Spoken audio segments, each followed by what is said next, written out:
Students, good evening. आज हम start करेंगे टेस्ट सीरीज में टेस्ट नंबर 15 का सॉल्यूशन। और लास्ट टेस्ट में जैसे हमने 22 अच्छे क्वेश्चन किए थे, आज भी हम 22 अच्छे क्वेश्चन डिस्कस करेंगे। देखो फर्स्ट क्वेश्चन क्या है। इस क्वेश्चन में आपको कहता है which of the following is a quadratic equation. पहले आपको पता होना चाहिए कि क्वाड्रेटिक इक्वेशन का मीनिंग क्या होता है, यानी कि आप एक इक्वेशन को देखते ही कैसे बता सकते हो कि ये क्वाड्रेटिक है या फिर नहीं है।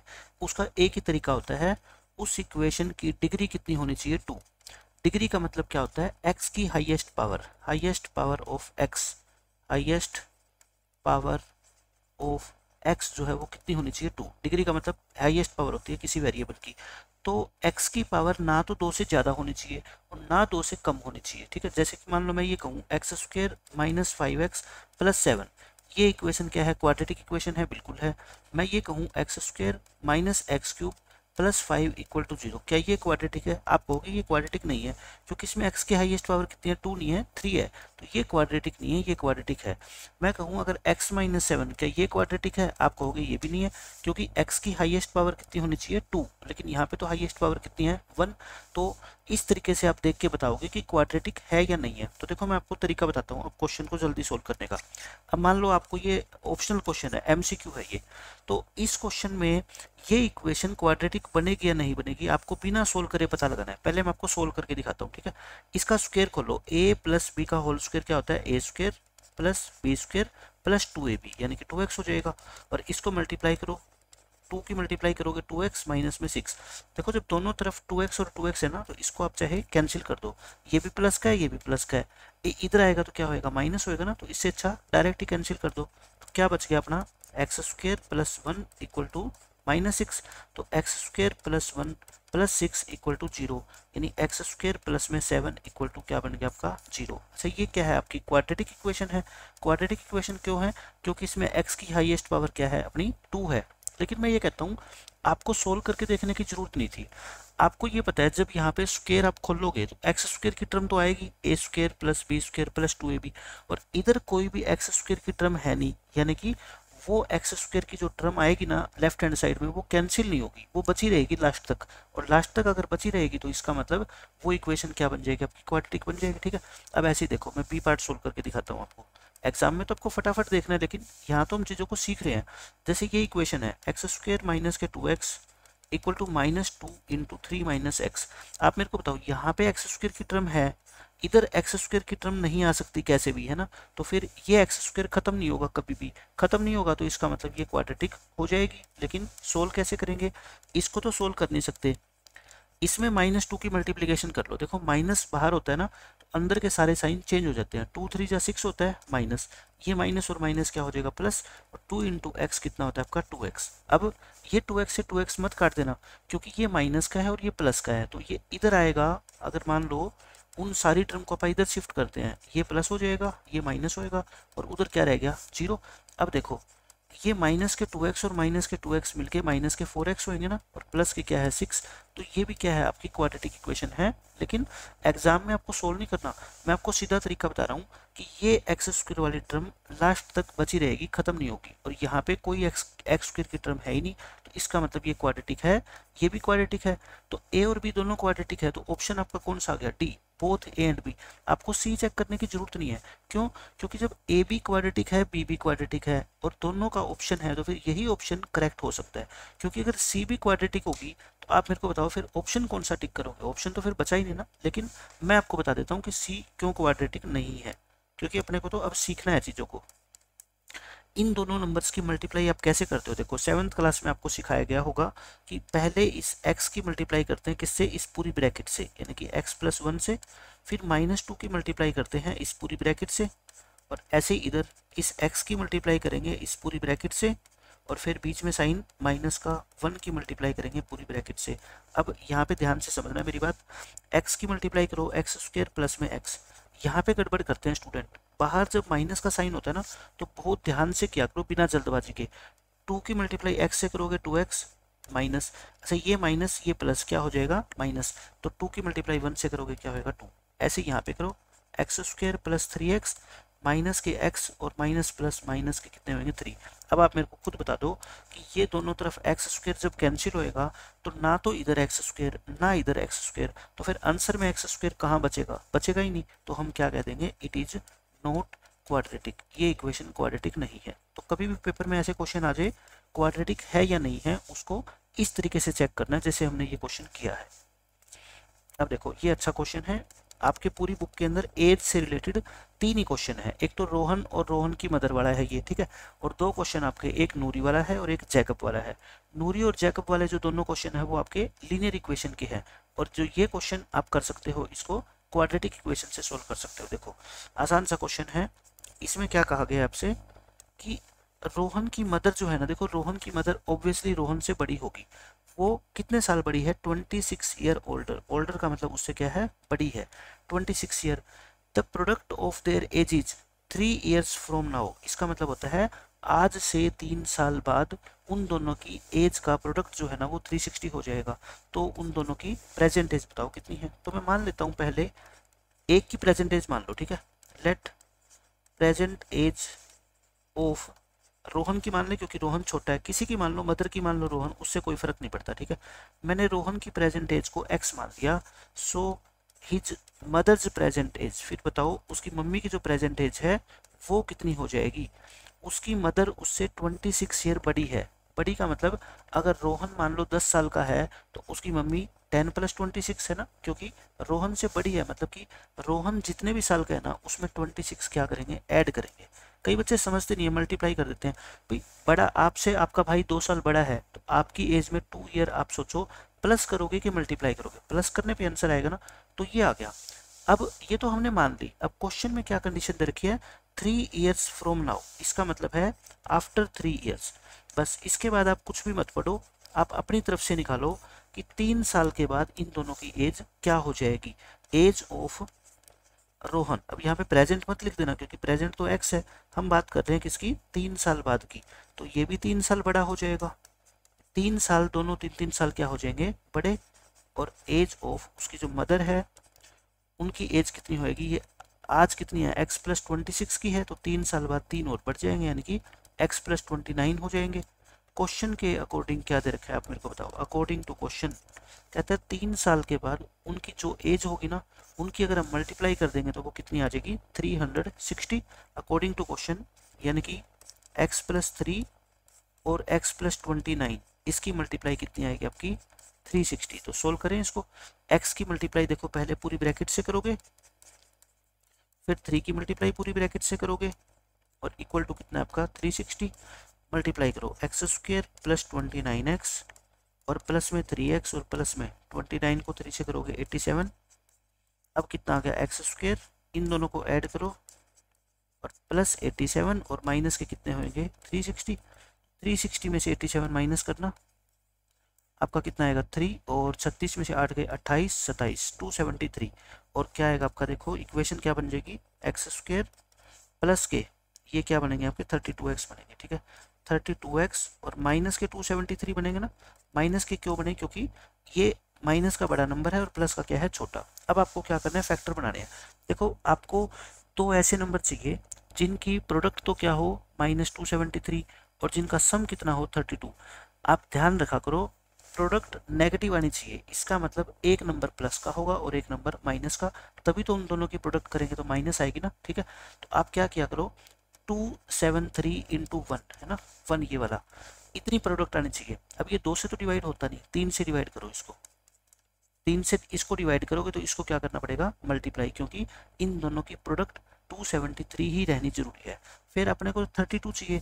अब बताओ क्या इन दोनों का यूज करके कैसे प्लस माइनस करके 32 ला सकते हैं, बिल्कुल भी नहीं ला सकते, ठीक है। फिर जैसे ही 91 ध्यान आता है ना तो बच्चे के दिमाग में 2 ही बातें आती है, 13 7 जा कितना होता है 91, तो इसको 13 से क्या कर दो, डिवाइड कर दो, और इसको क्या कर दो, मल्टीप्लाई कर दो, ठीक है। 13 से मल्टीप्लाई करो और इसको 13 से डिवाइड करो। अब देखो 7 और 39, 7 और 39 से क्या प्लस के 32 ला सकते हो, मैं तो कहता हूँ ले आऊँगा मैं तो, क्योंकि 39 में से अगर आप 7 माइनस कर दोगे ना तो 32 आ जाएगा, तो प्लस के 39x और माइनस के 7x, यहाँ से कॉमन आप लेके फैक्टर बन जाएंगे x + 39 और x - 7। यहाँ से तो x की वैल्यू कितनी आएगी, नेगेटिव आएगी ना, ये रिजेक्ट हो जाएगी, यहाँ से x की वैल्यू कितनी आएगी 7, x की वैल्यू 7 आ गई। तो मेरे को बताओ रोहन की प्रेजेंट एज को हमने क्या माना था x, यानी कि ये 7 ईयर का है और ये 7 + 26 यानी कि 26 ईयर बड़ी है, तो ये इनकी मदर कितने हैं 33 साल की है। तो ऐसे आप इस क्वेश्चन को सोल्व कर सकते हैं। अब देखो थर्ड क्वेश्चन, ये इंपॉर्टेंट क्वेश्चन है, क्वाड्रेटिक इक्वेशन के जो भी क्वेश्चन रह गए थे वो सारे मैंने इंक्लूड कर दिए यहाँ पे। इसमें कहता है एक ट्रेन जो है ना 480 किलोमीटर की डिस्टेंस एक यूनिफॉर्म स्पीड से ट्रेवल करती है। यूनिफॉर्म का मतलब मैथमेटिक्स में होता है कांस्टेंट, कांस्टेंट का मतलब फिक्स, यानी कि जैसे आपने घर से गाड़ी चलाना स्टार्ट किया और आपको 100 किलोमीटर दूर जाना है, तो आपकी गाड़ी की स्पीड पूरी जर्नी के अंदर क्या रहेगी, सेम रहेगी, ना कभी कम होएगी ना रुकेगी, गाड़ी चलती रहेगी और एक जैसी स्पीड के साथ, ठीक है, ये मतलब होता है। अब ये कहता है इफ, देखो मैथ्स में इफ का मतलब होता है कि ये ओरिजिनल चीज नहीं है, ये सिर्फ सोच रहे हैं, आप अपने मन में कल्पना कर रहे हो कि अगर मेरी गाड़ी की स्पीड 8 किलोमीटर पर आवर कम होती, देखो अगर आपकी स्पीड कम होएगी, जाना तो अपने 480 किलोमीटर दूर है, ये तो कन्फर्म है, ठीक है, आप अगर अपनी ट्रेन की गाड़ी की स्पीड कम कर दोगे तो वो टाइम क्या लगेगा, ज़्यादा लगेगा। कितना टाइम ज़्यादा लगेगा, 3 घंटे ज़्यादा लगेंगे to cover the same distance, उसी डिस्टेंस को ट्रेवल करने में 480 को, ठीक है। Find the original speed of the train, original का मतलब वास्तव में ट्रेन किस स्पीड से चलती है, तो आप मान लेंगे कि ट्रेन की क्या है, लेट कर लो ओरिजिनल स्पीड मान लो, let original speed of the train, वो कितना मान लो आप x किलोमीटर पर आवर मान लिया हमने, ठीक है। अब आप मेरे को बताओ न्यू स्पीड कितनी होगी, न्यू, न्यू का मतलब इसने कह रखा है कि 8 किलोमीटर पर आवर कम होती, तो मतलब x - 8 होगी। अब आप क्या करो, दोनों केस में आप क्या निकाल लो, टाइम निकाल लो। एक टाइम को तो क्या बोल दो आप ओरिजिनल टाइम, और एक को क्या बोल दो न्यू टाइम। ओरिजिनल टाइम, देखो टाइम का फॉर्मूला क्या होता है, डिस्टेंस अपॉन में स्पीड, डिस्टेंस कितनी है 480 और ओरिजिनल स्पीड कितनी है आपकी x, यानी कि ओरिजिनल रूप से ट्रेन को इतने घंटे लगते हैं। न्यू टाइम, न्यू टाइम का मतलब डिस्टेंस तो देखो 480 है, अब की बार स्पीड कितनी होगी x - 8, तो न्यू टाइम इतना होएगा। अब आप इन दोनों में से आप मेरे को ये बताओ, ये जो दो टाइम मैंने लिखे हैं, एक ये और एक ये, क्या ये दोनों टाइम इक्वल है, आप कहोगे जी दोनों टाइम इक्वल तो नहीं है, फिर बड़ा कौन सा है टाइम, आप कहोगे जी न्यू वाला टाइम बड़ा है, क्यों, क्योंकि स्पीड जब कम हो जाती है तो टाइम क्या होता है, ज़्यादा लगता है, तो ये टाइम क्या है बताओ आपका लार्जर है। तो डिफरेंस कितना है टाइम में बताओ, 3 घंटे का डिफरेंस है ना, तो 3 घंटे ज़्यादा लगते हैं और ये बड़ा है अपने को पता है, तो बड़े में से छोटा टाइम माइनस कर देंगे तो कितना आना चाहिए, वो 3 आवर्स आना चाहिए। तो बस क्वेश्चन खत्म यहाँ से। इसके बाद आप लिखो अकॉर्डिंग टू क्वेश्चन, जो ये वाला टाइम है ना 480 अपॉन x - 8, इसमें से अगर पहले वाला टाइम माइनस कर देंगे तो इन दोनों टाइम में डिफरेंस कितने का है, 3 आवर्स का है। देखो 3 आवर्स ज़्यादा लगते हैं, मान लो पहले वाला टाइम 7 घंटे का है, दूसरे वाला टाइम फिर कितने का होगा, 10 आवर्स का, ठीक है। क्यों, क्योंकि 10 में से 7 माइनस करेंगे तभी तो 3 आएगा ना, तो यानी कि ये टाइम से कितना भी हो ये ज़्यादा है, इससे कितने घंटे ज़्यादा है, 3 घंटे। कोई नंबर या किसी बच्चे के पास आपसे मान लो 3 रुपये ज़्यादा है, इसका मतलब उसके रुपीज में से अगर आपके रुपीज हम माइनस कर देंगे तो आंसर हमेशा ही क्या आएगा, 3 आएगा, ठीक है, यही मतलब होता है। तो आप अब इसको क्या कर लो, सोल्व कर लो। देखो 480 कॉमन ले लिया करो, आप कॉमन लोगे ना, ऊपर क्या बचेगा आपका 1, कॉमन यहाँ से भी 1, अब कॉमन लेने के बाद क्वेश्चन छोटा हो जाता है। अब क्या लो, एलसीएम लो नीचे, x × x - 8, तो ये कितना आ गया आपका, यहाँ से x - 8 कटेगा x, अब ये ब्रैकेट लगाया करो क्योंकि माइनस का साइन आ गया ना, जब भी माइनस आए ब्रैकेट लगाओ, x कट गया, क्या बच गया आपका x - 8 इक्वल टू कितना हो गया 3।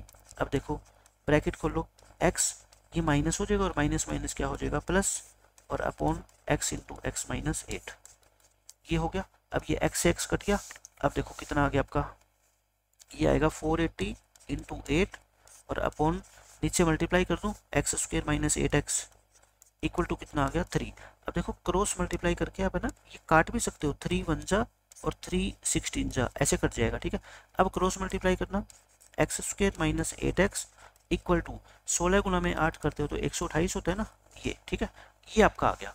अब आप क्या करो, देखो अब वही फैक्टर बनाने हैं आपको, इसको इधर लेके आओ x² - 8x और इसको इधर ले आओ। अब मेन बात आती है कि इसके फैक्टर बनाना, फैक्टर कैसे बनाते हैं मैंने बताया था, मल्टीप्लिकेशन कितनी आनी चाहिए, देखो -1280, मल्टीप्लिकेशन दो नंबर की नेगेटिव देखो तभी आती है जब एक पॉजिटिव होगा नंबर और एक क्या होगा नेगेटिव। अब उनसे क्या हमें कौन से दो नंबर चाहिए जिनका एडिशन -8 आ जाए, तो मैं देखता हूँ। ये 1280 है ना, इसको इंटू 1 कर दो, ठीक है। फिर इसको 2 से डिवाइड करो और इसको 2 से मल्टीप्लाई करो, फिर इसको 2 से डिवाइड करो, इसको 2 से मल्टीप्लाई करो, फिर 2 से डिवाइड करो और इसको 2 से मल्टीप्लाई करो, फिर करते करते जाओ ऐसे, ठीक है। ये आपका कितना होगा 16 और फिर 2 से करो 40, इसको 2 से मल्टीप्लाई करो, बस रुक जाओ। क्यों? क्योंकि 40 और 32 से मैं 8 ला सकता हूँ। माइनस का 8 चाहिए तो बड़े वाला नंबर माइनस का होना चाहिए और छोटे वाला नंबर क्या होना चाहिए प्लस का, तभी तो आंसर माइनस का आएगा। तो बस इस तरीके से ये तरीका बेस्ट है, इससे आप फैक्टराइज आसानी से कर सकते हो, ठीक है, बड़ी इक्वेशन का। तो देखो क्या हो गया, ये माइनस का 40 हो जाएगा और प्लस का कितना होगा 32x हो जाएगा। बस आगे आपको सोल्व करने की जरूरत नहीं होती। -40 है तो x -40 और x + 32, यहाँ से तो वैल्यू नेगेटिव आएगी तो x की वैल्यू क्या आ जाएगी बताओ, फिर 40 आ जाएगी। यानी कि ट्रेन की ओरिजिनल स्पीड जो है वो कितनी है 40 km/h। क्वाड्रेटिक इक्वेशन को आपको सोल्व करना देखो आना चाहिए। फोर्थ क्वेश्चन देखो, आपको रूट्स निकालने हैं इन इक्वेशंस के बाय यूजिंग क्वाड्रेटिक फॉर्मूला। पहले मैं आपको क्वाड्रेटिक फॉर्मूला लिखवा देता हूँ। क्वाड्रेटिक फॉर्मूला क्या होता है, क्वाड्रेटिक फॉर्मूला, और पेपर में इस पे क्वेश्चन पूछा जाता है।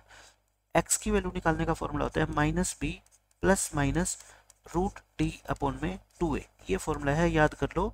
d क्या होता है डिस्क्रिमिनेंट और इसका फॉर्मूला क्या होता है b² - 4ac। ये क्वाड्रेटिक फॉर्मूला होता है और इससे हम किसी भी इक्वेशन के रूट निकाल सकते हैं, चाहे आपको फैक्टर बनाने आते हो चाहे नहीं आते हो, ठीक है। फर्स्ट क्वेश्चन, यानी कि सबसे पहले अपने को क्या निकालना पड़ेगा d। a कितना है बताओ इस क्वेश्चन में 6, b कितना है x का कोफिशिएंट यानी कि -1 और c कितना है कांस्टेंट टर्म यानी -2। d लिखो b² - 4ac, b कितना है -1 तो -1 का स्क्वायर, a कितना है 6, c कितना है -2। यहाँ पे बच्चे गलती कर देते हैं, c को 2 ले लेते हैं तो वो पूरा क्वेश्चन ही गलत हो जाएगा, ठीक है। माइनस का स्क्वायर प्लस, ये माइनस और माइनस क्या होंगे प्लस, 2 4 जा 8, 8 6 जा 48 यानी कि कितना आ गया ये 49। डी अगर आपका आ गया तो बस अब क्वेश्चन आसान हो गया। सो लिखो, सो बाय क्वाड्रेटिक फॉर्मूला। अब क्वाड्रेटिक फॉर्मूला से आप क्या कहोगे कि x की जो वैल्यू होती है वो होती है -b ± √d/2a माइनस b कितना है बताओ आप मेरे को -1। या तो आप देखो क्या क्या करो, यहाँ पे b ऑलरेडी नेगेटिव है ना, और आपको यहाँ पे माइनस का b चाहिए, तो या तो फिर आप ऐसे ही लिख लो, माइनस का साइन बाहर लगा के b की वैल्यू पुट करो, b कितना -1 plus minus under root d कितना 49/2 × a कितना 6 हो गया। अब आप क्या करो, इसको सोल्व करो। देखो ये माइनस माइनस हो जाएगा प्लस, अच्छा 49 का स्क्वायर रूट कितना होता है 7 और नीचे कितना आ गया आपका 12। x की दो वैल्यू आ गई है, पता है कैसे, एक बार ये बीच का साइन क्या लो प्लस का और एक बार क्या लो माइनस का। प्लस लोगे तो आपका आंसर ये आएगा और माइनस लोगे तो आपका आंसर ये आएगा। ये आएगा 8/12। 4 पे काटो, 4 2 जा 4 3 जा, x की वैल्यू कितनी आ गई 2/3। और यहाँ से बताओ 1 में से 7 माइनस करोगे -6, 6 2 जा यानी कि x की वैल्यू कितनी आएगी आपकी -1/2। और ये आपके इस क्वेश्चन का आंसर है। देखो वैल्यू तो दो ही आनी है, वो कैसे आनी है मैंने आपको बता दिया, क्वाड्रेटिक फॉर्मूला की प्रैक्टिस करा रहा हूँ अब मैं आपको। देखो सेकंड क्वेश्चन आपका जो है, सेकंड क्वेश्चन आप खुद से ट्राई कर लेना, बिल्कुल सेम वही है, ABCD निकाल लेना और आंसर आपका आ जाएगा।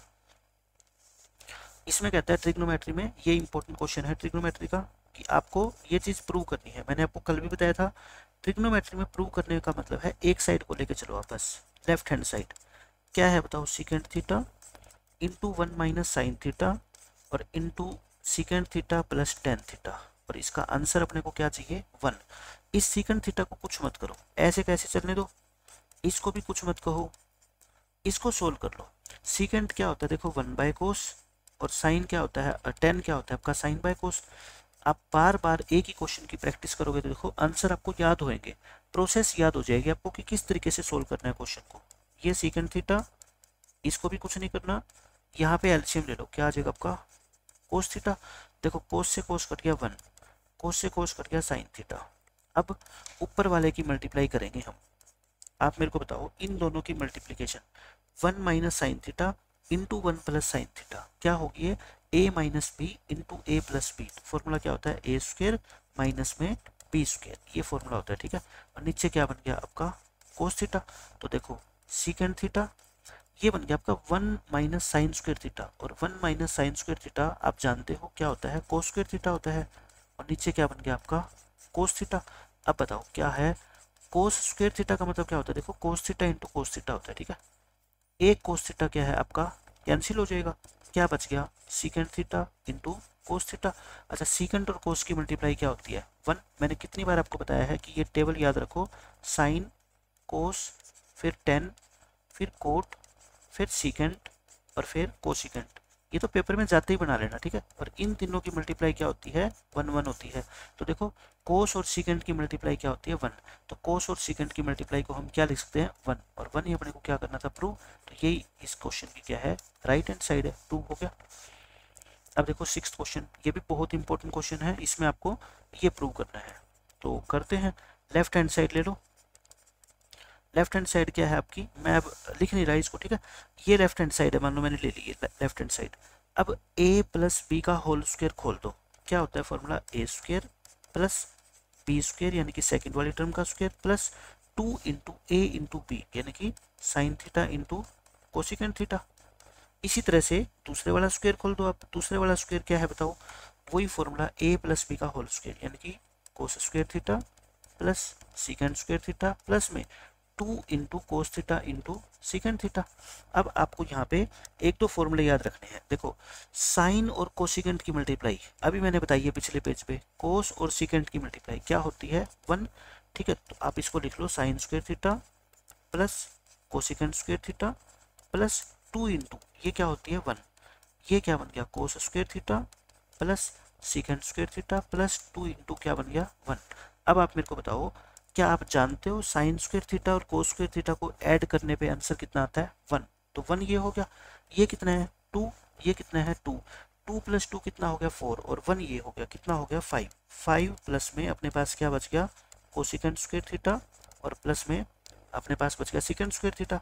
लेकिन देखो जो प्रूफ में आपको चाहिए ना वहाँ पे आपको क्या नहीं चाहिए, ये कोसिकेंड और सीकेंड नहीं चाहिए, आपको चाहिए टेन और कोट। मैंने आपको बताया था अगर आपको कोसिकेंड नहीं चाहिए तो कोसिकेंड स्क्वायर का फॉर्मूला क्या होता है बताओ, कोसिकेंड स्क्वायर होता है 1 प्लस कोट स्क्वायर थीटा, और आपको सीकेंड स्क्वायर नहीं चाहिए तो इसका फॉर्मूला होता है 1 प्लस में टेन स्क्वायर थीटा, ठीक है। तो कोसिकेंड स्क्वायर की जगह कोट स्क्वायर लिख दो और 1 क्या कर दो ऐड, क्योंकि फॉर्मूला होता है। सीकेंड स्क्वायर नहीं चाहिए तो टेन स्क्वायर चाहिए लिख दो और 1 क्या कर दो ऐड। अब बताओ कितना आ गया ऐड करने पे 5 प्लस 1 प्लस 1 कितना आ गया 7 प्लस कोट स्क्वायर थीटा और प्लस में क्या आ गया आपका टेन स्क्वायर थीटा। और देख लो प्रूव क्या करना है, यही तो करना है आपको, ठीक है। इक्वल टू क्या आ गई अपनी राइट हैंड साइड। तो इंपॉर्टेंट क्वेश्चन है, आसानी से सोल्व हम कर सकते हैं। बार बार क्वेश्चन की प्रैक्टिस करो, एक ही क्वेश्चन की चाहे लिख लो उसको 4 बार देख के, तब भी आपको स्टेप्स याद हो जाएंगे। और ये तो क्वेश्चन ही बिल्कुल आसान है। ये देखो अब ये ऑब्जेक्टिव टाइप क्वेश्चन आपको सोल्व कैसे करेंगे पेपर में मैं बताता हूँ। 2 इंटू 1030 का फॉर्मूला सबको पता है, वैल्यू कितनी होती है 1/√3, और ये क्या होएगा फिर 1/√3 का स्क्वायर हो जाएगा ना, ऊपर क्या बन गया आपका 2/√3, इसका स्क्वायर करोगे तो 1 का स्क्वायर 1, √3 का स्क्वायर कितना होता है 3, 2/√3, इसके एलसीएम लोगे तो कितना आएगा आपका बताओ 3 - 1 यानी कि 2/3 हो जाएगा। अब ये 2/3 ऊपर जाएगा तो उलट जाएगा है ना, 3/2 हो जाएगा। अब आप मेरे को बताओ ये 2 से 2 कट गया, कितना बच गया 3/√3। अब बच्चे यहाँ पे कंफ्यूज होते हैं, ऊपर वाले 3 को आप क्या लिख सकते हो √3 इंटू √3 लिख दे ताकि एक √3 कट जाए, तो कितना आ गया आपका आंसर √3 आ गया। लेकिन देखो ऑप्शन में कहीं पे भी √3 आपको दिख नहीं रहा है, लेकिन आपको वैल्यू तो पता है cos 60 की वैल्यू कितनी होती है 1/2, sin 60 कितना होता है √3/2, tan 60 होता है √3, sin 30 होता है 1/2। आपका आंसर क्या आया √3, ऑप्शन में √3 किसका आंसर है सी का, ऑप्शन नंबर सी क्या है आपका करेक्ट है, ठीक है। 8th क्वेश्चन देखो, ये बिल्कुल आसान क्वेश्चन है, ये चलो मैं सोल्व करके दिखा देता हूँ आपको, फिर इसका शॉर्टकट बताता हूँ। 2 इंटू 1045 कितना होता है बताओ 1, और ये उसका स्क्वायर है तो 1 का स्क्वायर, cos 30 कितना होता है √3/2 और ये उसका क्या है स्क्वायर, sin 60 कितना होता है √3/2 इसका क्या है स्क्वायर। अब बच्चे पता है क्या करते हैं, इसको ओपन करने लग जाते हैं। आप एक मेरे को बात बताओ, ये चीज ये वाली चीज़ और ये वाली चीज़ बिल्कुल सेम है ना, इसके आगे प्लस का साइन है और इसके आगे माइनस है, तो फिर ये आपस में कैंसिल होएगी। वैल्यू कितनी भी हो, मैं आपको कह दूं कि 1011 का स्क्वायर और -1011 का स्क्वायर, इसका आंसर क्या आएगा? 0। ये थोड़े करोगे कि आप इसको ओपन करोगे, इसको स्क्वायर खोलोगे, फिर इसका आंसर 0 लिखोगे। जब वैल्यू सेम है, एक प्लस और एक माइनस, तो कैंसिल हो जाएगी ना। आंसर क्या आ गया? 2 × 1 यानी कि 2। तो देखो कितना आसान आंसर है, ठीक है, 2 आंसर आ गया। या फिर डायरेक्ट आप कैसे सोच सकते हो, आपको पता होना चाहिए साइन 60 और कोस 30 की वैल्यू दोनों क्या होती है? आपकी सेम होती है ना। टेबल अगर आपको याद है तो दोनों वैल्यू सेम है, तो ये आपस में क्या कट जाएंगे, और 10 45 1 होता ही है, तो सीधा आंसर कितना आएगा आपका? 2 आ जाएगा। जल्दी जल्दी सोचना है आपको बस। अब देखो प्रोबेबिलिटी के क्वेश्चन आगे। ए और बी दो बच्चे हैं, वो टेनिस का मैच खेलते हैं। Probability of A winning the match, कि ए मैच जीत जाएगा, उसकी प्रोबेबिलिटी दे रखी है। प्रोबेबिलिटी बताओ कि मैच बी जीतेगा, ठीक है, उसकी प्रोबेबिलिटी बतानी है। तो सॉल्यूशन में क्या करेंगे हम? प्रोबेबिलिटी ऑफ लिखोगे पहले ए विनिंग द मैच, कि ए मैच जीतेगा, उसकी प्रोबेबिलिटी क्वेश्चन में कितनी गिवन है बताओ? 0.62। So probability of be winning the match, भाई 1 में से ए की प्रोबेबिलिटी माइनस कर दो, बाकी किसकी आ जाएगी? बी की आएगी, ठीक है। 0.38 इस क्वेश्चन का आंसर है बस। जैसे हम ये नहीं निकालते कि प्रोबेबिलिटी ऑफ ई दे रखी है आपको 0.73, और आपसे कह दे प्रोबेबिलिटी ऑफ ई कॉम्प्लीमेंट निकालो, ठीक है, क्या करते हैं? 1 में से माइनस करते हैं ना इसको। तो ऐसे ही ये है, ए के मैच जीतने की प्रोबेबिलिटी दे रखी हो और बी की निकालनी हो, 1 में से ए वाली हटा दो, बाकी बी की बच जाएगी। 10th क्वेश्चन देखो, एक डाइस को 2 बार उछाला गया है। देखो लिख लो ये पॉइंट स्टार बना के, एक डाइस को 2 बार उछालो या 2 डाइस को 1 बार उछालो, दोनों का मतलब एक ही है, ठीक है। जैसे एक डाइस को आपने पहली बार उछाला, ये नंबर आया 3, फिर एक डाइस को आपने दूसरी बार उछाला, नंबर आया 6, दोनों का टोटल कितना हो गया? 9। वही बात है कि टोटल 2 से लेकर 12 तक कुछ भी हो सकता है। आपको प्रोबेबिलिटी बतानी है कि सम ऑफ द नंबर्स, दोनों के ऊपर जो नंबर का सम आएगा वो या तो 9 होगा या कितना होगा? 10। मैंने कहा था जब भी 2 डाइस का क्वेश्चन आए आप वही टेबल बना दिया करो, ठीक है। यहाँ पे क्या लिखा करो? सम, और यहाँ पे आप क्या लिखा करो? उनका फेवरेबल केसेज। सम कितना बताओ? 2 से लेके 3 4 5 6 7 8 9 10 11 12, कुछ भी आ सकता है। फेवरेबल केसेस कितने होते हैं? 2 के फेवर में 1 केस, इसके फेवर में 2, फिर यहाँ पे 3, फिर यहाँ पे 4, फिर यहाँ पे 5 और यहाँ पे 6, 6 तक जाया करो। फिर नीचे से स्टार्ट करो, 1, फिर 2, फिर 3, फिर 4 और फिर 5। बस इतना आसान मेथड मैंने आपको बता रखा है, ठीक है। आपको देखो फर्स्ट क्वेश्चन में क्या कहता है, क्वेश्चन नंबर 10 का फर्स्ट पार्ट, इसमें आपको प्रोबेबिलिटी बतानी है कि जो आपका सम आएगा ना, या तो 9 है या फिर कितना है? 10, यानी कि ये 9 या 10 में से दोनों आपके काम के हैं, मतलब ये 4 केसेज है, ये कितने हैं? 3। तो क्या लिखेंगे हम? फेवरेबल केसेज कितने बताओ? 4 प्लस में 3 7। टोटल केसेस तो आपको सबको पता ही है, जब एक डाइस को 2 बार उछालते हैं तो 6 × 6 कितने होते हैं? 36। तो रिक्वायर्ड प्रोबेबिलिटी क्या होगी आपकी? 7/36। कटता है नहीं, तो ये इस क्वेश्चन का क्या है? आंसर आ जाएगा आपका, ठीक है। अब देखो नेक्स्ट क्वेश्चन, नेक्स्ट पार्ट इसका, इसमें क्या कहता है आपको? सेम नंबर बोथ टाइम, यानी कि 2 बार आपने डाइस उछाला ना, दोनों के दोनों बार डाइस पे नंबर सेम आना चाहिए। तो सेम नंबर क्या होते हैं बताओ? या तो क्या आएगा दोनों पे? 1 1 आएगा, या 2 2 आएगा, या 3 3, और या फिर क्या आएगा? 4 4, या 5 5, या फिर 6 6। ये कितने केस होते हैं? 6। तो रिक्वायर्ड प्रोबेबिलिटी कितनी आ गई बताओ आपकी? 6/36, यानी कि 1/6। और same number on both dice का एक दूसरा नाम भी होता है क्या? डबलेट। ये भी कह सकता है कि find the probability of getting a doublet. तो डबलेट का मतलब भी समझ जाना, यही पूछ रहा है कि दोनों डाइस पे सेम नंबर है, ठीक है। सम इज एन इवन नंबर, यहाँ पे बच्चे गलती कर देते हैं, दोनों डाइस के ऊपर जो सम आएगा ना वो इवन होना चाहिए, मतलब या तो सम 2 आ सकता है, या 4 आ सकता है, या 6 आ सकता है, या 8, या 10, और या फिर 12। इनके फेवरेबल केसेस काउंट करो, ये वाले है ना, एक एक छोड़ के ये वाले। तो बताओ टोटल फेवरेबल केसेस कितने हो गए अपने? फेवरेबल केसेस इन सबको ऐड कर दो, सर्कल वाले को। 1 + 3 + 5 + 5 + 3 + 1, तो कितने हो गए ये? 18। तो रिक्वायर्ड प्रोबेबिलिटी आपकी कितनी होगी बताओ? 18/36, यानी कि 1/2। क्वेश्चन तीनों पार्ट आसान थे। इस क्वेश्चन में देखो 2 कॉइन उछाले हैं हमने और प्रोबेबिलिटी बतानी है एटलीस्ट 2 हेड्स की। तो बताओ आप मेरे को कि दो कॉइन जब हम उछालते हैं, दो कॉइन उछालते हो, 2 कॉइन्स जब उछालोगे तो टोटल केसेस कितने बनते हैं? टोटल केसेस 2 इंटू 2 4 बनेंगे। ये 4 बनते कौन कौन से, ये भी लिखने हैं एग्जाम में, ठीक है। दोनों पे हेड हेड आ सकता है, दोनों पे टेल टेल, पहले पे हेड दूसरे पे टेल, या पहले पे टेल दूसरे पे हेड, ये होते हैं, ठीक है। फेवरेबल केसेस अच्छे से रिप्रेजेंट किया करो क्वेश्चन को ऐसे, ठीक है, जैसे मैं लिख के दिखा रहा हूँ आपको। एटलीस्ट 2 हेड का मतलब होता है कम से कम 2 हेड। क्या होता है? कम से कम 2 हेड, 2 आने ही आने चाहिए। और कम से कम 2 हेड का मतलब होता है 2 या 2 से ज़्यादा। इन 4 केसेस में से आप मेरे को बता दो इतने कौन से केसेस है जिसमें हेड 2 या 2 से ज़्यादा बार आया है। आप कहोगे जी एक ही केस है ना, बाकी में तो दो भी नहीं है, तो हमें तो 2 या 2 से ज़्यादा चाहिए। तो ये कितने केस है? सिर्फ एक। तो रिक्वायर्ड प्रोबेबिलिटी कितनी होगी आपकी? 1/4। और ये इस क्वेश्चन का आंसर है। अब देखो 12th क्वेश्चन, ये बिल्कुल आसान है। इसमें पी ई दे रखी है, पी नोट ई निकालनी है। तो पी नोट ई का जो फॉर्मूला होता है वो क्या होता है? 1 में से पी ई माइनस कर दो, यानी कि 100 में से 7 माइनस कर दिया करो, 0.93। इस क्वेश्चन का आंसर आ जाएगा आपका।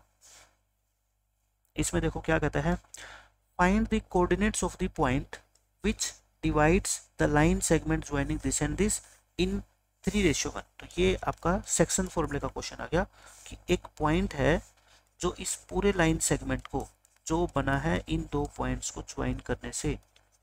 एक पॉइंट है कहीं P, ठीक है, उसके कोऑर्डिनेट पता नहीं है अपने को, एक्स वाई है मान लो, ये इसको 3:1 में डिवाइड करता है कहता है, और इसके कोऑर्डिनेट अपने को निकालने हैं। तो मुझे को बताओ बाय सेक्शन फॉर्मूला कितनी आसानी से मैंने आपको बता रखा है कि कोऑर्डिनेट हम निकाल सकते हैं आसानी से। कैसे निकालते हैं बताओ? एक्स की जो वैल्यू होती है वो क्या होती है? एक्स एक्स वाले को सर्कल कर लिया करो आप रफ में, ठीक है। फिर इस 3 की मल्टीप्लाई इधर वाले से करते हैं और 1 की मल्टीप्लाई इधर वाले से करते हैं, ठीक है। 3 की मल्टीप्लाई करो 8 से और प्लस 1 की मल्टीप्लाई करो किससे? 4 से। और नीचे क्या होता है? दोनों रेशो का सम। ये कितना होगा? 24 प्लस 4 28। 28 को 4 से डिवाइड करोगे कितना आएगा? 7। ऐसे y बताओ, y क्या होगा? अब आप क्या किया करो, वाई वाले को सर्कल कर लो रेड पेन से, ठीक है। अब क्या करोगे? 3 की मल्टीप्लाई 5 से और 1 की मल्टीप्लाई किससे करोगे आप? सॉरी, -3 से। तो 3 की मल्टीप्लाई 5 से करो प्लस 1 की मल्टीप्लाई करो -3 से, नीचे दोनों रेशो का सम। 15 प्लस माइनस माइनस 12/4 यानी कि कितना आ गया? 3। अब बच्चे क्या करते हैं, इस x और y की वैल्यू निकाल के और आंसर छोड़ देते हैं, लेकिन वो नंबर काट लेगा एग्जामिनर आपके। हमें तो पॉइंट चाहिए थे, है ना, p पॉइंट जो x y हमने माने थे। x की वैल्यू कितनी है ये आपकी? 7 और y की वैल्यू कितनी है? 3। तो बस ऐसे आंसर छोड़ना है अपने, ठीक है, बॉक्स के अंदर बंद करके, तब आपको पूरे नंबर मिलेंगे। 14th क्वेश्चन देखो, ये क्वेश्चन पेपर में पूछा ही जाना है 100% कि ये 4 पॉइंट है, ये किसके वर्टिसेस है? पैरेललोग्राम के, ठीक है। जब भी ये क्वेश्चन आ जाए तो बस आप क्या करो, सबसे पहले डायग्राम बनाया करो। डायग्राम बनाओगे तो एग्जामिनर पे हमेशा ही अच्छा इंप्रेशन पड़ेगा। ये 6,1 है, ये 8,2 है, ये 9,4 है, और ये आपका है P,3। कहता है ये पैरेललोग्राम के वर्टिसेस है, तो यहाँ पे अपने को क्या बतानी है? P की वैल्यू बतानी है। तो मैंने लास्ट टेस्ट में भी आपको बताया था कि क्या लिखोगे? Since ABCD is a parallelogram, ABCD is a parallelogram, so parallelogram है तो डायगोनल्स के mid point, so mid point of AC, यानी कि ये जो डायगोनल बनाया ना ये AC, इसके और इस BD के जो मिड पॉइंट है वो दोनों के दोनों क्या होंगे आपके? सेम, इक्वल होगा ये मिड पॉइंट ऑफ BD के। अच्छा, मिड पॉइंट कैसे निकालते हैं? ब्रैकेट लगाओ और इक्वल रखो, ब्रैकेट लगाओ, कोमा लगाओ, ठीक है, बीच में। अब बताओ इसका AC का दोनों x x वाली वैल्यू को ऐड कर दो, यानी कि 9 प्लस में 6 डिवाइड बाय 2, कोमा लगाओ, 1 प्लस में 4 डिवाइड बाय 2। यहाँ पे फिर ऐसे ही दोनों x वाली वैल्यू को ऐड करो, p प्लस में 8 डिवाइड बाय 2 करो, और 3 प्लस में 2 और डिवाइड बाय क्या करो? 2। अब क्या करनी होती है आपको? वैल्यू इक्वेट करनी होती है। आप मेरे को बताओ ये कितना है? 5/2 और ये कितना है? 5/2। तो इसको इक्वेट करने से तो अपने को कुछ मिलने वाला है नहीं, क्योंकि अपने को तो p चाहिए, ठीक है। p कहाँ से आएगा? इन दोनों से आएगा, क्योंकि इसमें p मौजूद है। तो कितना आ गया अपना? p प्लस 8/2 इक्वल टू ये कितना है? 9 और 6 कितना हो गया? 15। 15/2 आप क्या किया करो, ये 2 से 2 कैंसिल कर दो, p प्लस 8 कितना आ गया? 15। p कितना आएगा? 15 माइनस 8 यानी कि 7, और 7 इस क्वेश्चन का करेक्ट आंसर है बस। 15 क्वेश्चन में देखो, find the distance of this point from the origin. देखो सीधा सीधा मतलब ये होता है, ये एक पॉइंट है मान लो ए, जिसके कोऑर्डिनेट आपको गिवन है। एक पॉइंट होता है मान लो बी, उसके कोऑर्डिनेट है 0 0। क्यों? क्योंकि ये ओरिजिन है। आपको इन दोनों पॉइंट की डिस्टेंस निकालनी है, तो डिस्टेंस फॉर्मूला लगा दो, A B.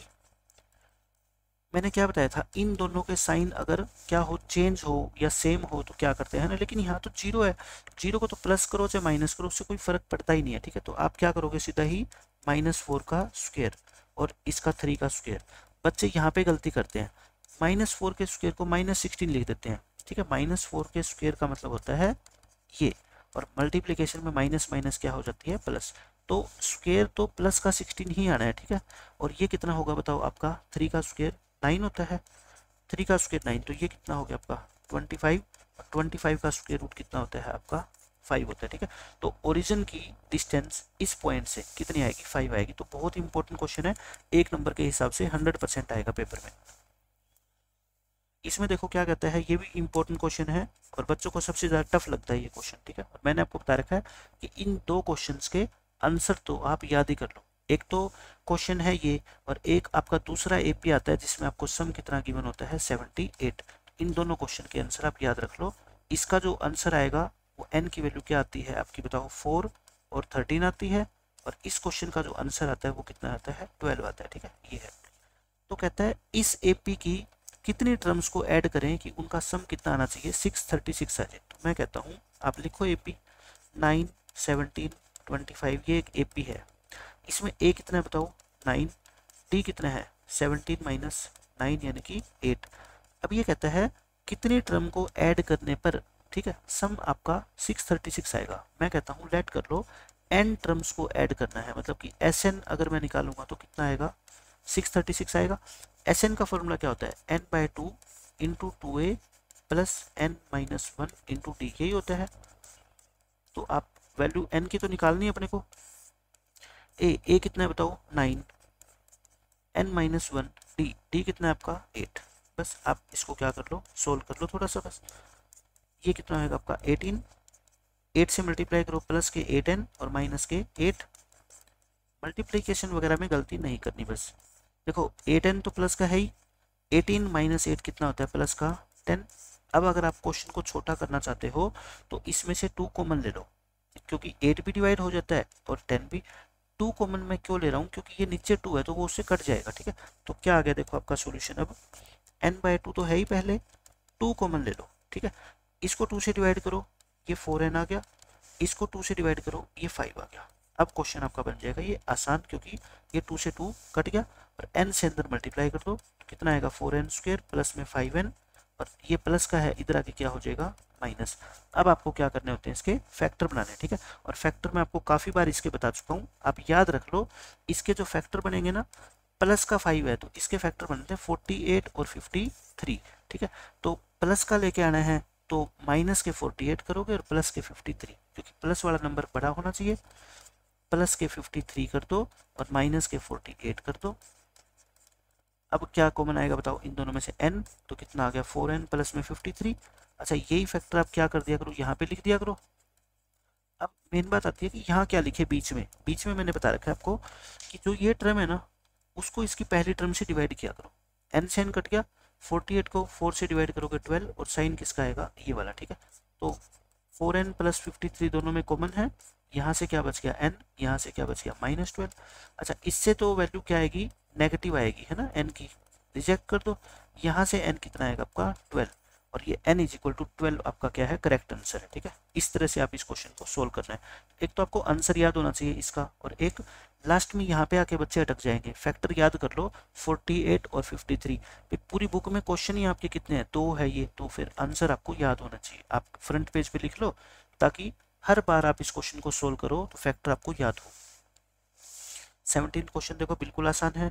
Find the sum of first 10 terms of this AP. देखो सम अपने को निकालना है, तो इसमें ए कितना है इस एपी में बताओ, फर्स्ट टर्म 2, डी कितना है आपका 7 माइनस 2 यानी कि 5, और एन नंबर ऑफ टर्म कितनी है बताओ 10। एन का मतलब क्या होता है, नंबर ऑफ टर्म्स, कि अपने को कितनी टर्म्स का सम निकालना है, 10 टर्म्स का।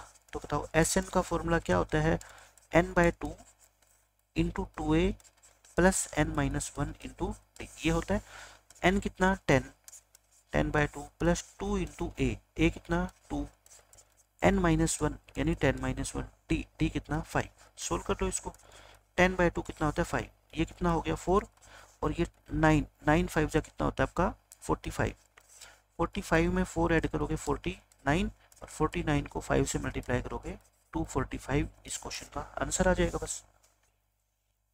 इस क्वेश्चन में क्या कहता है देखो आपसे, the difference between two numbers is 26, दो नंबर है उनके बीच में डिफरेंस कितना है 26 का है, and one number is 3 times the other, यानी कि एक नंबर दूसरे नंबर का क्या है 3 गुना है, फाइंड द नंबर्स। तो आसान सा मैं तरीका आपको बताता हूँ, देखो दो नंबर में डिफरेंस है, इसका मतलब एक क्या है छोटा और एक क्या है बड़ा।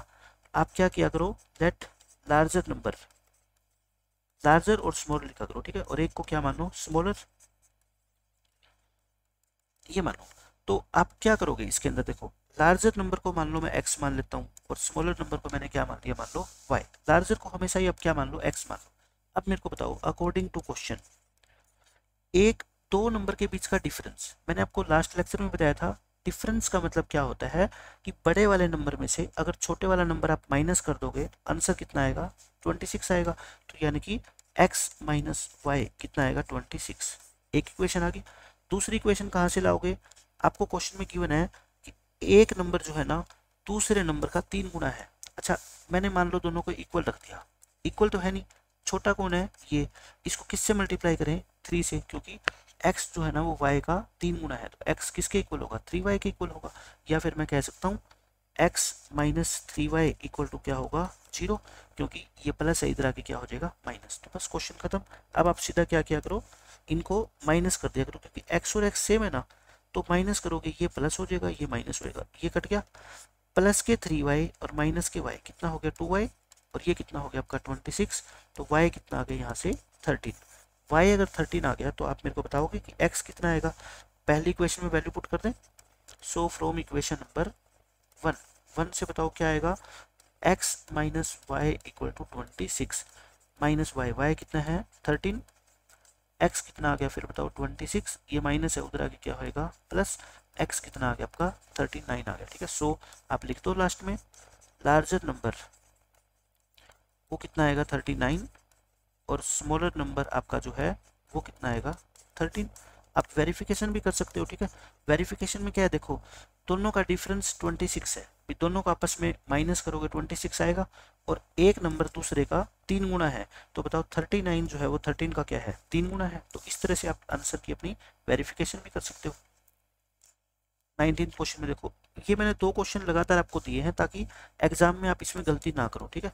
इसमें एक तो सबसे पहले आपको क्वाड्रेटिक पोलिनोमियल बनाने का फॉर्मूला याद होना चाहिए। फॉर्मूला क्या होता है, X square minus sum of roots into X, ये बच्चे एक्स लगाना भूल जाते हैं, ध्यान कर लो, इंटू एक्स प्लस क्या होता है प्रोडक्ट ऑफ रूट्स, ये क्वाड्रेटिक फॉर्मूला होता है अपना, ठीक है। क्वाड्रेटिक पोलिनोमियल बनाने का फॉर्मूला होता है। यहाँ पे क्वेश्चन में एक बार तो क्वेश्चन में गिवन होता है 2 जीरोज या 2 रूट्स, ठीक है, और एक बार आपको दिया होता है क्या सम ऑफ जीरोज और प्रोडक्ट ऑफ जीरो। उसमें बच्चे दोनों को एक जैसे समझ लेते हैं। इसमें कह रखा है whose zeros are this and this, ये सम और प्रोडक्ट नहीं है, ये जीरोज है। आप बताओ जब आपको इसमें जीरोज दे रखी है दोनों और आपको सम ऑफ जीरोज निकालना है तो दोनों को ऐड कर दो। ऐड करने का मतलब ये कभी मत समझ लेना मेरी बात का कि 3 + 2 करना है। ऐड का मतलब होता है जैसे मैं आपको कहूँ कि ऐड 3 and -2, टीचर आपको कह दे कि ये इसका सोल्व करो, तो क्या आप ऐसे लिखोगे 3 + 2 = 5 आंसर है ना, गलत कर देगा टीचर। वो कहेगा कि 3 और -2 को ऐड करना है, तो दोनों को लिख के और प्लस का साइन लगा दो बीच में, तो प्लस माइनस माइनस, तो आंसर कितना आएगा आपका 1, ठीक है। तो ये है, तो दोनों को ऐड करोगे तो 3 प्लस का है 2 माइनस का, जो जैसा साइन है जिसका वैसा ही लिखो, कितना आ गया 1।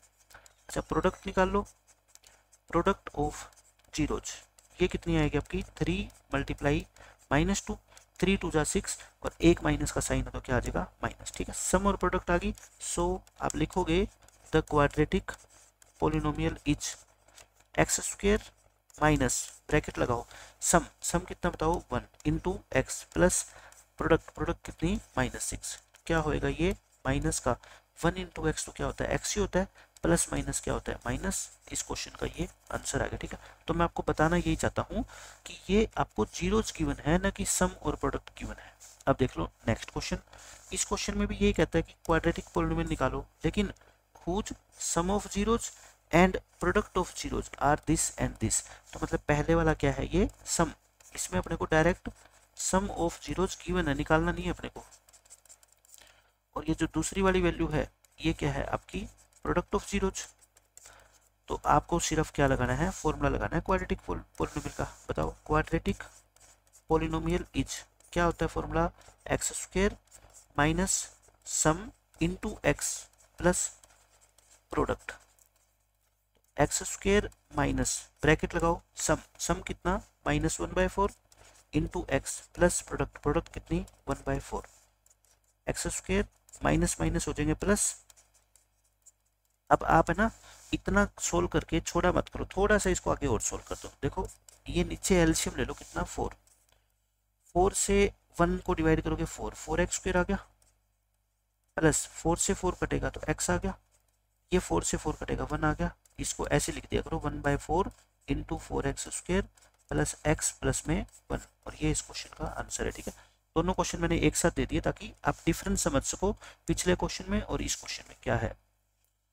ये बिल्कुल आसान क्वेश्चन है। How many multiples of 4 lie between this and this. मतलब 10 और 250 के बीच में ऐसे कितने नंबर है जो 4 से डिवाइड हो जाएंगे। तो आप बताओ 10, 11, 12 ये नंबर है 250 तक। इनमें ऐसे नंबर छांटो जो 4 से डिवाइड होते हैं, ठीक है। Numbers which are divisible by 4, which are divisible by 4 are. कौन कौन से नंबर है बताओ। पहला नंबर कौन सा होगा, इसमें से 12 होएगा। 12 से अगला नंबर जो 4 से डिवाइड होगा, 4 का गैप 16, फिर 20, फिर 24 है ना, 4 बढ़ाते रहो। लास्ट नंबर कितना होगा, देखो 4 से कोई नंबर डिवाइड होता है या नहीं होता, उसके लास्ट के 2 डिजिट चेक करते हैं, ठीक है। 50 तो नहीं होता, 48 होता है ना, तो 248 अपना क्या हो जाएगा, लास्ट नंबर होएगा। अब ये बताना है कि ये टोटल कितने नंबर है, ये क्या होगी बताओ, एपी होगी। एपी में मैंने आपको बताया था ये निकालना हो कि इसमें कितनी टर्म है, तो ये जो लास्ट वाली टर्म है ना, इसको आप क्या मान लिया करो, टीएन मान लिया करो, ठीक है। एक ही फंडा है सभी क्वेश्चंस का, इसको क्या मानो आप टीएन, और एन की वैल्यू निकाल दो। टीएन का फॉर्मूला होता है a plus n minus 1 into t. A कितना है बताओ क्वेश्चन में आपका 12, एन तो निकालना ही है, और टी कितना है 4। यहाँ से एन आ जाएगा एन माइनस 1 इंटू 4। इसको प्लस 12 को इधर आके माइनस कर दो, और 4 से क्या करो, इसको डिवाइड करो। 236 डिवाइड बाय 4, तो आपका कितना आएगा बताओ, ये 4 5 जा और 4 9 जा 59 आ गया। एन कितना आएगा आपका 60, एन 60 आ गया। और ये इस क्वेश्चन का क्या है, आंसर है। लास्ट क्वेश्चन देख लो। Find a point on y axis. देखो वाई एक्सिस के ऊपर कभी भी कोई पॉइंट आपको मानना पड़ जाए ना जिंदगी में, वाई एक्सिस पे एक्स क्या होता है 0, वाई क्या होता है, वाई का पता ही नहीं, वाई को वाई मान लो। Which is equidistant from these 2 points. और इक्विडिस्टेंट कहीं पे भी नाम आ जाए तो मैंने कहा था इक्विडिस्टेंट वाली फिगर बना दिया करो, ये वाली, ठीक है। ये पॉइंट वाई एक्सिस पे है, मान लो पी 0, और ये पॉइंट एक है ए 6, 5, और ये पॉइंट है आपका पी -4, 3। लिखोगे क्या आप सॉल्यूशन में, let P 0, is the required point. Required का मतलब होता है जो आपने हमसे क्वेश्चन में पूछा है उस पॉइंट को हमने क्या मान लिया P, और जिसके कोऑर्डिनेट क्या है 0, अब लिखोगे आप अकॉर्डिंग टू क्वेश्चन, कि क्वेश्चन वाला क्या कहता है कि ये दोनों डिस्टेंस क्या है, इक्वल है, यानी कि PA is equal to PB। आप क्या लिखा करो, दैट इम्प्लाइज PA का स्क्वायर और PB का स्क्वायर भी इक्वल होगा। मैं स्क्वायर इक्वल इसलिए करता हूँ ताकि मेरे को अंडर रूट का साइन ना लगाना पड़े, ठीक है। अब बताओ इनकी डिस्टेंस कैसे निकालते हो आप, इन दोनों के साइन क्या है, डिफरेंट सेम है, सेम साइन क्या करते हैं -6 -0 यानी कि 6 का स्क्वायर। इन दोनों के साइन क्या है सेम, तो क्या होएगा बताओ, y -5 का स्क्वायर इक्वल टू इनके साइन सेम यानी कि -4 का स्क्वायर प्लस y और -3 का होल स्क्वायर। बस क्वेश्चन का आंसर आ जाएगा, बहुत आसानी से सोल्व कर लो। ये होता है 36, स्क्वायर खोलो a square plus b square minus 2ab यानी कि 2 5 कितना होगा 10, माइनस इसका स्क्वायर कितना होता है आपका 16 ही होता है। स्क्वायर खोलो a square plus b square minus 2ab यानी कि 2 3 6 6y। दोनों तरफ से अगर आप देखोगे तो वाई स्क्वायर की टर्म क्या होगी, कैंसिल होगी, ठीक है। ये कितना बच गया 36 माइनस के 10y और प्लस के 25, और इधर बच गया आपका 16 प्लस 9 कितना होता है 25 और माइनस के 6y। अच्छा क्वेश्चन को छोटा करना है ना, तो आप दोनों तरफ प्लस 25 क्या कर दो, कैंसिल कर दो। 36 माइनस 10y इक्वल टू क्या बच गया माइनस के 6y। इसको उधर ले जाओ, ये माइनस 6y तो है ही, ये माइनस 10 उधर आके क्या बनेगा प्लस के 10। अच्छा प्लस के 10y और माइनस के 6y क्या होता है 4y, तो 4y की वैल्यू कितनी आ गई 36, तो y कितना आएगा आपका 36/4 यानी कि 9। इतना आंसर मत छोड़ो, ठीक है। आपसे पूछा क्या था पॉइंट, पॉइंट क्या माना था आपने P, जिसके कोऑर्डिनेट क्या माने थे 0, y। आपका आंसर क्या आया y का 9। तो बस इस तरीके से आप जो है ना अपना आंसर छोड़ोगे, ठीक है। रिप्रेजेंट करना सीखो मैथमेटिक्स में, ठीक है, वो बहुत ज़्यादा इंपॉर्टेंट होता है। तो ये थे आपके 22 अच्छे क्वेश्चन, और पिछले 2 लेक्चर के अंदर हमने जो 44 क्वेश्चन किए ना, वो मैं कहता हूँ सारे के सारे क्वेश्चन एग्जामिनेशन के हिसाब से इंपॉर्टेंट है। और एक क्वेश्चन सिर्फ एक क्वेश्चन नहीं होता, उसके जरिए मैं कोशिश करता हूँ आपको और भी बहुत सारी चीज़ें मैं समझा पाऊँ, जो कि बाकी क्वेश्चन के अंदर भी आप जो है ना आसानी से यूज कर सको। तो मिलते हैं नेक्स्ट लेक्चर में, बाय बाय, टेक केयर।